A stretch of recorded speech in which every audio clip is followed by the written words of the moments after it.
Sasha Laghonh, welcome to the Human Capital Innovations Podcast. Thank you, Jonathan, for having me. Yeah, I'm really excited to talk with you. As a fellow organizational development and change management practitioner, we have a lot in common, a lot, in terms of our interests and what really drives us, in the work that we do. So it'll be fun to have a good conversation with you about all that.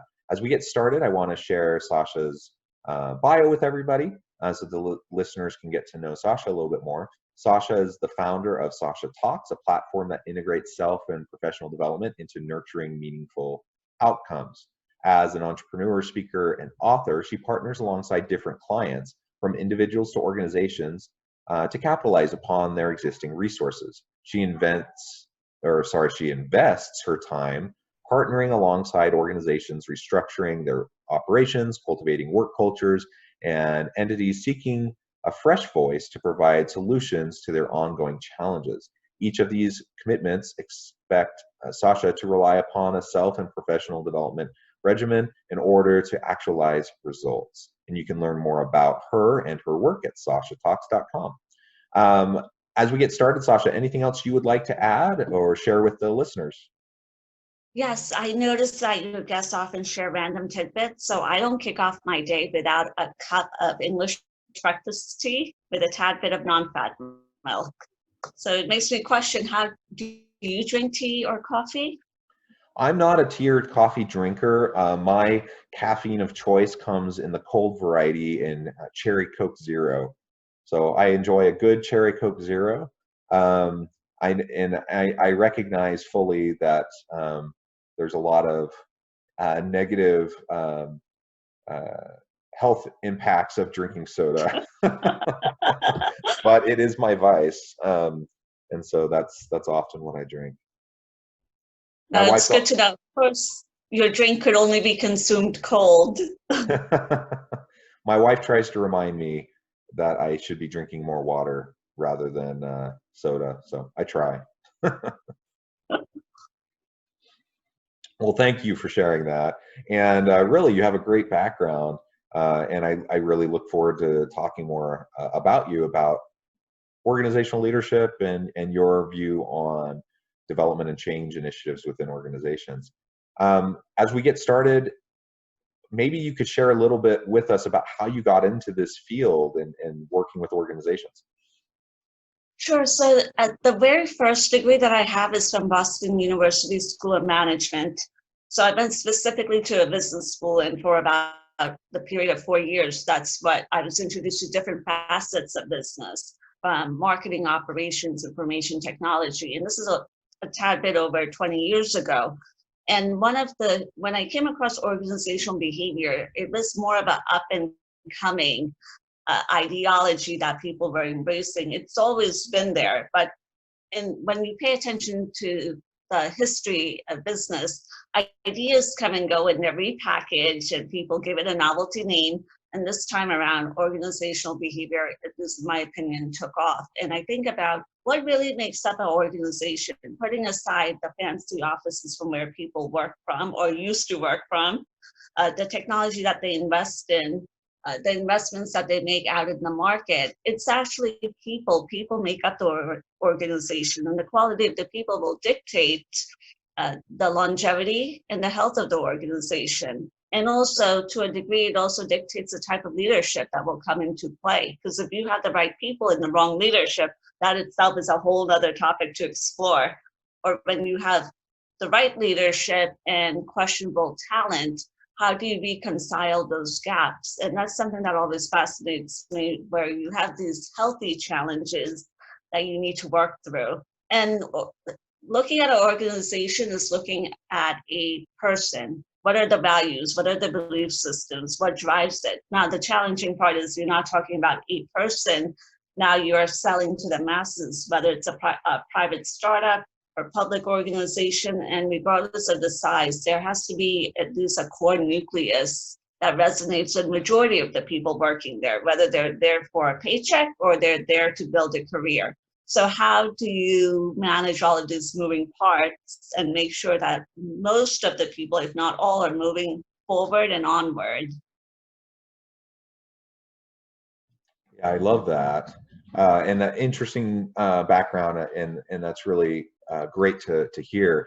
Uh, for me personally, I have changed. My career path and trajectory has been kind of all over the place, particularly when I was younger and you know going through college and changing my major a bunch of times. And I knew I had a love for teaching, and I knew I had a love for working with people, and I knew I had a kind of a natural capacity to kind of understand systems and processes, and also notice where the gaps were, and how things could be optimized.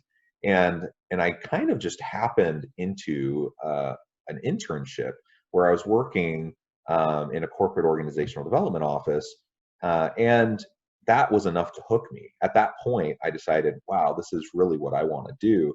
And since that point, I've kind of diverged in terms of my trajectory and how to get there. But that's primarily been the focus of what I've been doing for the last 20 years.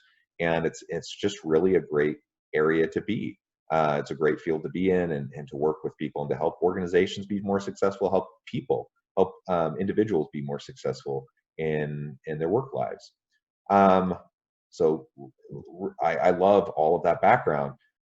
One of the things that you talk about is helping organizations to capitalize on their existing resources and really optimize how they're using those resources in their operations and in cultivating a more healthy work culture. Maybe you can speak to that a little bit. What are some of the types of things that organizations can do, or perhaps stop doing, to create a more healthy work culture that better optimizes and utilizes the resources? So what I will say will come off to be either a catch-22 or just a sort of ideas that need to be killed off. I reward people for questioning what changes are needed in their organization, but sometimes companies get carried away because they're following the trends of what is that thing going on in the market, or they read an article, or they heard that this is going well in their company and they have to implement it in their own. It's similar to keeping up with the Joneses, but you can't be lured away from your organizational mission, what you stand for. Not every idea out there that works for mainstream will resonate with your company. You have to start from the inside out. It's good to be open-minded and entertain different means and strategies to improve the inside of your organization. But you also have to ask, is it relevant to our needs, our wants? Because you don't want to start implementing different processes that are not needed in your organization, because it's going to take up bandwidth, it's going to take up resources, and there are going to be people probably assigned to overlook it. And the interesting part about change is that many companies are making more of an effort to entertain how to align the right talent that they already have with the needs of the organizations. So you're not just hiring a body to take care of a task, you're hiring people so they could perform, because that's where the reward is. As I tell people, I get paid to produce. I don't get paid to walk into any organizational setting and to look pretty and who could sit there for 8 hours and earn a paycheck. And I have to set the context of the different types of careers and roles that exist within the organization so people understand, how do you increase the value of your time and what you bring to the table. It's not based off who could sit, depending on the context of the role, at their desk or be there for X amount of hours. Because somebody who could invest 12 hours at work could be earning the same as somebody investing 2 hours in the same setting. So what are they doing? How do you increase your value? At times I come across talent that they tell me that they're going through this checklist of actions that could lead to a certain result, but it doesn't sustain longevity because they don't understand. It has to start in the mind of why are you implementing these actions? What is the end goal? If you're just doing it to check it off the list, you're not going to be able to sustain the results. Whether you're an organization trying to pass an audit, it might help you get by for the time and moment, or you are an employee who's trying to acquire a new position, get a raise. And good organizations will nurture you, whether or not you choose to develop further on later in time within that work culture, or whether you go out in the market and carry on those tools. And then another challenge I come across is information sharing. So whether it occurs within senior leadership, sometimes communication breaks down, that employees and middle management or in the trenches aren't aware of the changes that are coming up. And you have to educate people of what is on the horizon to the degree that you're privy to sharing with them. And that will also help them paint a picture of what is expected of them. Because if you're running a culture of command and control, and unfortunately I've seen those type of cultures and executives who come from that place, it creates more, I would say, it just segregates the talent within the organization. And there's always going to be 3-4 different train tracks. There's one that are exploring their options for a new job. Others just walk out, and then there are going to be those that stick it out for one reason or another. So it's not about what's right or wrong, but organizations have to understand that if you want to implement any form of change, it comes down to education, communication, and the consistency and reliability of messaging. Because we can't start a change on a Monday and by Friday you've already checked out whether you want to resume it. And the thing is that people have to be flexible, especially nowadays, mentally, emotionally, and physically, how you're working, regardless of the current events and what's going on. I come from majority of the industries where technology consulting or sales, where I'm spending so much time out in the field. So for me, it wasn't much of a, I would say, sacrifice to not be reporting to a certain location every day. And I've been in conversation with a few HR C-level executives, and they've told me that in their organizations, they didn't have the remote work culture until it was a bit forced upon them, and now they're transitioning to understand how is it to work from home. And we have to be a little bit understanding and compassionate, because not everybody has had either that privilege, and for others, they're ready to run back to their offices because they're balancing their home life, the moving variables in the background, and at the same time, they're working from home. So it's an adjustment. Change means different things to different people. For some, it brings out a lot of fear and anxiety. For others, they're willing to just jump off the cliff, and they're just confident the parachute will go off. But you have to view it as something good has to come out of it. Either it will make you more resilient in the process. And I tell people, resilience and success in an organization is not a destination. You have to work towards it every day. Small things add up. And typically when changes fail, it's because the people who need to be vested from the top down at some point stopped engaging the audience.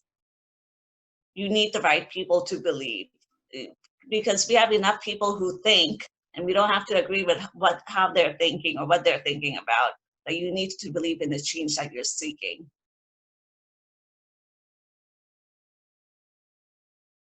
Great insights. I love what you were sharing there. And wow, I think when it comes to organizational change, people can be quite resistant, right? It's human nature. And so we have to build in sustainability and have a mind towards, concerted long-term effort and commitment of resources to allow change to happen. And you mentioned, the remote workforce as an example of what that could look like. And, in this pandemic environment, we were kind of shoved into it, right? Organizations had been moving towards more remote work, over the last decade, and some types of jobs, have been more fully involved in that kind of a work environment. But now everyone's kind of been shoved into it, and organizations, leaders didn't have a chance, to do a more systemic type of an approach to this kind of huge shift that also impacts the culture, and it has all sorts of implications for processes throughout the organization. So if this is really a unique time for change, particularly as it relates to remote work. I know one of the things you talk a lot about is the cycle of change. I'm wondering, could you share a little bit about how what are the elements of that cycle, and how does that play out in organizations, and how can we utilize the understanding of the cycle of change to drive longer lasting, more effective change initiatives within organizations? So this could be looked at from an employee's perspective, but or organization's perspective as well, because when organizations are implementing different initiatives, they have to know that everything that you breathe life into, it's a circle of life. It's going to go through that adaptation stage. It's going to nurture and bloom. But eventually some ideas will die out over time because they're no longer relevant with the times or the market or the demands of the audience that you're serving. It could be from your clients outside the organization or the employees. And for example, even employees think that the moment that they land a job, that job is going to be there forever, unless they screw up and then they have to see the door. But the thing is that so many things happen in life, there are no guarantees. And being part of an organization is the same thing. You have your first day at work, and then the timer starts ticking down. Now, some timers go off way later in time, and in some places, timers go off the moment they recognize, okay, we hired X amount of people, and we don't have a need. We need to either reallocate these resources, or we have to do them some form of justice. And the thing is that change is inevitable. Don't expect guarantees in organizations, because sometimes the talent relies on the organization to sustain their happiness, to nurture their growth. Now, to a degree, a healthy organization will make sure that you're growing as a person and professionally, but it's no entity's job, quote unquote, to babysit every single need that is sprouted out within the organization. So there have to be realistic expectations. And when we have these mental contracts in our mind that have never been communicated with our employer, or our employer just suspects that people look happy, so we don't have to gauge where they are on that mental and emotional barometer, and they keep on making those decisions without checking in. There has to be some healthy milestones when they're implementing different changes, because it's always easier to redirect the direction that you're embracing than letting things go sideways, and then you have to play catch up. And there's a lot of money involved in it. So it's not only about getting people's buy-in. And regardless of the type of change that they're implementing, I should tie it back to the leadership. If it's lacking authenticity, the change is not going to sustain itself, because leadership also changes. There's a turnover. And especially when you look at large organizations, most organizations have a board, and CEOs have to make the board happy, and they're playing a balancing game. Fulfill the needs of the board, hit the numbers, at the same time make sure that you're representing a respectable talent pool. And when things are up in array, we know that no matter how great a leader is, the timer is going to go off. He or she will be out the door. And it doesn't mean that they didn't do a great job. It's just the nature of the business. It comes with the territory. The highs are high, the lows can be low. So even with leadership, there has to be authenticity when they come into the picture. And sometimes people are great at conveying the authenticity, but they fall short. And then other times that if they don't know themselves well, you could tell when people are uncomfortable in their skin. And that's something working alongside leaders I've been privy to, and they don't get to actualize their potential in that given environment. Yeah, all those pressures that you mentioned makes it hard to be a leader, for sure. I mean, certain leadership positions come with, pay, prestige, power. But a lot of leaders in organizations don't necessarily have many of those elements. They just get pressure from all sides. And so they have a heavy load that they carry. The weight on their shoulders is very heavy, and it wears on them. And even those who get the power, the prestige, the money, that weight is still ever present. And it's just hard work. And you mentioned C-suite executives, and particularly CEOs, trying to balance, working with the board, working with their other constituencies. It's a lot of pressure. And so we want, if I'm a leader, I want to make sure that I'm giving a change initiative every chance of success with small wins along the way, like you were describing, so that I can make the job, so say I'm in HR, say I'm the CHRO, and I'm trying to do this big organizational change initiative.